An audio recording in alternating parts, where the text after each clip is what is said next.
I think there's a lot of people out there that are ready for some real rock and roll again. This is what we do. This is what I was wired to do. I'd love to do this forever. Y'all ready for late 2011?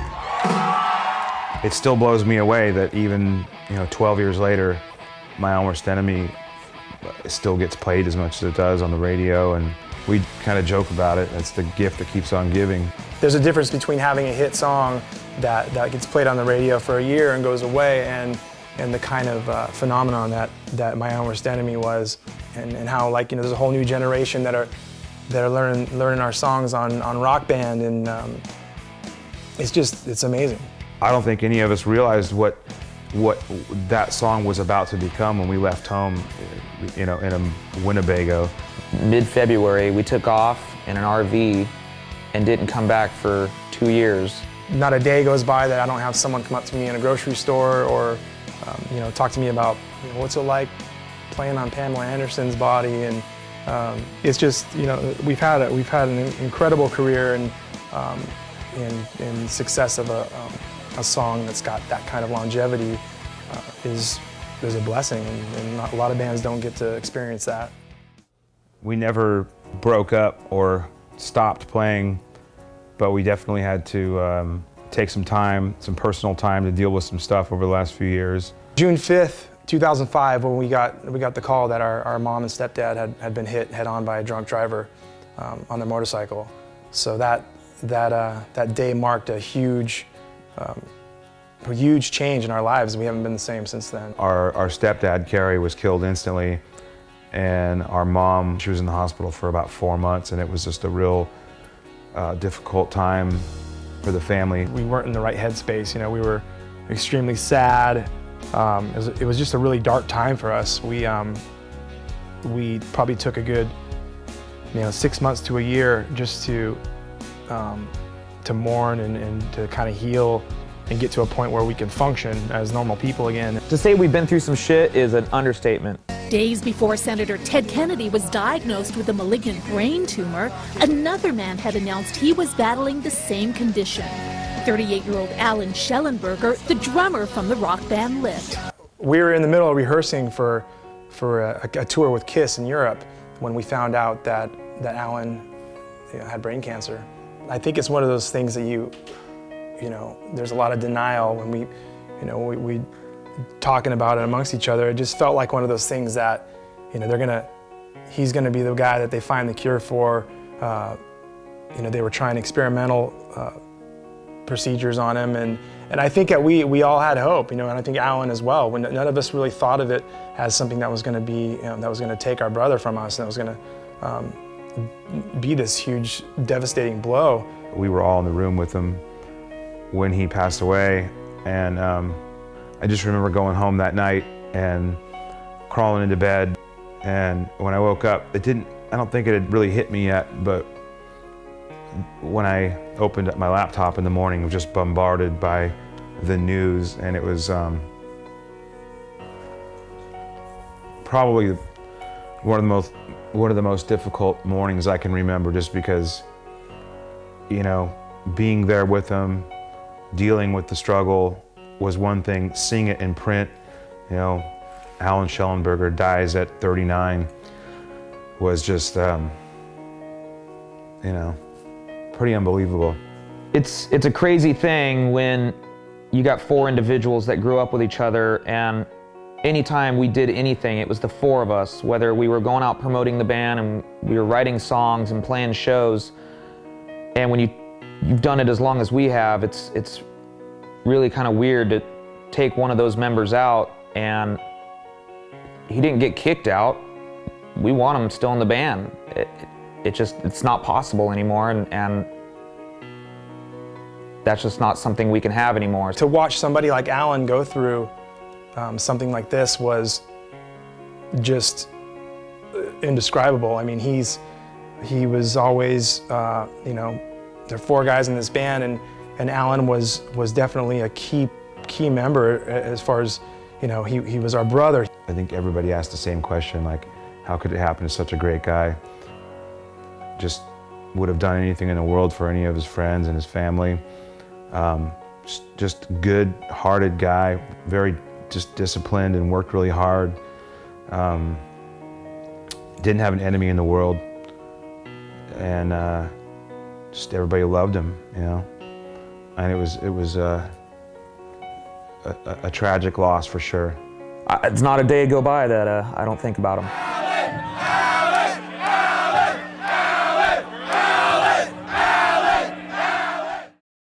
So after he passed, we knew that we had to kind of keep going. It sounds cliche and it sounds cheesy. Everybody kind of seems like when people lose somebody like that, they say he would have wanted us to carry on. But Al really would have been really pissed if we wouldn't have kept going what he had spent 20 years of his life invested in, you know. So when we got Nathan on drums, we didn't hold any auditions or put any ads in paper or reach out to any industry people. Nathan was already kind of sitting in the chair, and he actually was there with us the night that Alan passed away. Well, I met the guys. I moved down from Sacramento in 2003, 2004, and I was playing in a band, and I met Jeremy, and he wrote a couple songs with the band I was playing in. When Al kind of got sick, the guys kind of came to me just to see if I could fill in for a show or two. I was all for it, just because he was a great friend, and all the guys are great friends of mine. So it was an honor just to fill his shoes just for the time being, not knowing that I would be where I am now. We even did a show in Vegas where I filled in for a few songs, and I was kind of his drum tech around that time, just kind of taking care of him while he's on stage and doing what he loves to do. So it was huge just to be on stage with him, right next to him, just taking care of him. He was already family, and that's kind of how Lit's always been. We've been together for 20 plus years, and we haven't really known anything else or anybody else, and so it doesn't feel right for us to work with strangers, you know. We had talked a lot about adding a second guitar player for years now, and I think we always just sort of came to the conclusion that the fans expected to see, you know, it was the four of us. Our entire career, we've been known as a four-piece. We had been writing with Ryan Gilmore. We've been writing songs with him, not only for Lit, but for other artists. And now that Ryan's in the band, and it's great. It feels good on stage, and it feels nice to have his warm hands behind me. I got hooked up with the Lit guys through a mutual friend last May.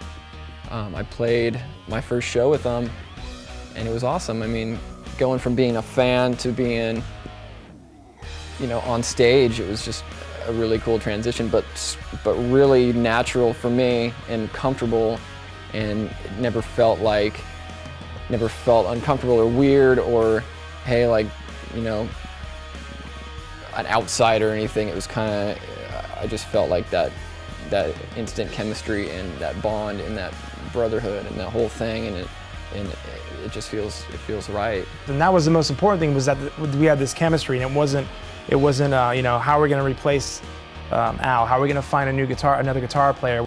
It came together very organically, which is, I can't even imagine Lit doing anything other than that. Come on, hey, come on, let's stop messing around. It's all about tonight, it's all about right here and right now. I can't tell you how many people I've talked to and have, you know, come up to me over the years and told me how one of our songs was the soundtrack to their high school years, or their wedding, or their backyard party, or their summer vacation, or their drive across country, or whatever. We've been a part of a lot of people's lives, and I feel like we have so many more of those songs within us that people would like to hear. We're a different band now in the sense that we have a lot more to write about, and it seems like we're writing a lot more songs. Like back in the day, we would write 12 or 13 songs, and that would pretty much be the album. It seems now that we have 20 songs, and we're still kind of like, let's keep going, let's keep going, let's keep going. It seems like we have a lot to write about, a lot to say. And we've never been a band that writes songs, you know, where we feel like we found this formula, or we're trying to, you know, turn in a single or the next hit song, or, you know, we're trying to write another My Own Worst Enemy, you know. We are all a bunch of rock fans, and our entire career I've noticed that we've always tried to write songs that we felt we weren't hearing when we turned on the radio or when we picked up CDs. We almost were trying to fill our own void of what we were needing. At the end of the day, we got to live with it. We're the ones that are, you know, we're the artists, and if we're, you know, if we're stoked, then we know that our diehard, our true fans are going to be stoked. Yeah, I mean, we wrote a song, along the way, whatever, you know, number song it was that we had written together. We wrote a song called She Don't Know. I think that was kind of for me, the moment when it's like, hey, I think we're on to a possible new lit record. It's breaking my heart, watching her go. She don't know, she don't know. I'm falling apart, but I won't let it show. She don't know. The first couple times we played Miss You Gone live, it definitely had that familiar feeling about it where you could feel the audience getting excited. I remember playing My Own Worst Enemy for the first couple of times, and you could definitely tell a vibe in the audience when they're hearing a song and they're really excited about it. Miss You Gone definitely has that. I love it when you're leaving. I can hear you screaming. Something must be wrong, 'cause I miss you gone. Yeah, I love the goodbyes right before the sunrise. Knew it all along, and now that you're here, I miss you gone.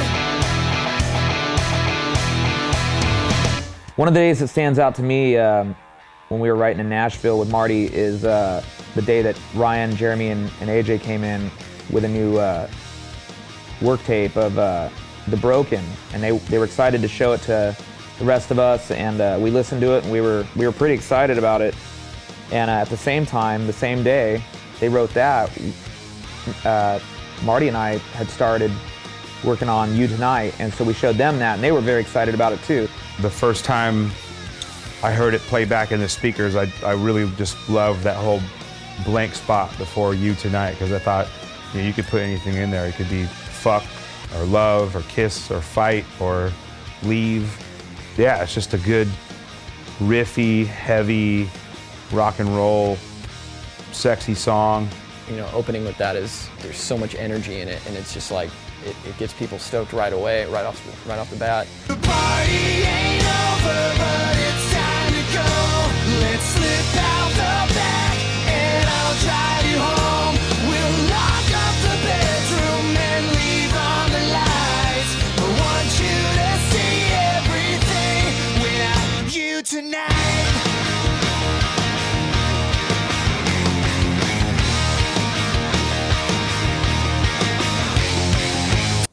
I think The Broken is really kind of an anthem for anybody. I mean, we went into writing it because of experiences we've gone through, and also what was going on in the country especially, but around the world. The Broken kind of sums up what a lot of people in America and a lot of our friends and family are going through. It's just that, you know, when people are losing their houses and losing their jobs and struggling. You can't break the broken. I mean, we're all broken in some way, and we're all strong enough to power through it if we kind of draw from that strength and draw from, sometimes you can actually use the pain and the suffering and the struggle as fuel for the fire. What's looked at as failure, what's looked at as broken in society, isn't necessarily a weakness, and I think that song kind of, you know, sort of sums it up. Show us what you're made of. Let's go. Nothing we're afraid of. Scarred up, shatter into pieces. Don't mistake this as a weakness. Stronger every time we suffer. We find strength in numbers. You can't take our hope, and you can't break the broken. We're sort of like not afraid of what people might have been cautious to avoid before. We don't really doesn't bother us. You know, we're not intimidated by people, or we're not intimidated by the music business. We're not intimidated by, we're not afraid of any of that shit, because nobody's gonna be able to inflict what we've already been through and come out of stronger. Just not afraid to do what I want to do. None of us are. We failed at it. We've had success at it. We'll have more success. We'll probably fail again. Everyone does. But if you don't go all in, and if you don't have the confidence and the passion behind it, then no matter what you do in life, you're gonna fail, or you're gonna settle for less. We've never settled for less. Lit's seriously been blessed with songs like My Own Worst Enemy and Miserable, and everything we've been given, you know, from '99 on. It's just been a wild ride, and some of our wildest dreams have come true, and some of the dreams we didn't even have as kids came true. There's a whole new batch of rock and roll fans out there, and quite frankly, my personal opinion is I think there's a huge void right now in rock and roll. Some real rock bands, you know, posters on the wall, arena rock shows, danger involved, like you don't know if something's gonna get broken or someone's gonna get hurt. The last few months have been awesome. We've been to Europe, we've been to Japan, we've sold out a show in our hometown. The reaction we're getting to the new songs is amazing. We can't wait to take the show that we've built and the new songs that we're still writing. We can't wait to take that out on the road and do what we've been born to do. You got to have that wiring. You know, you're all in. You're built for rock and roll.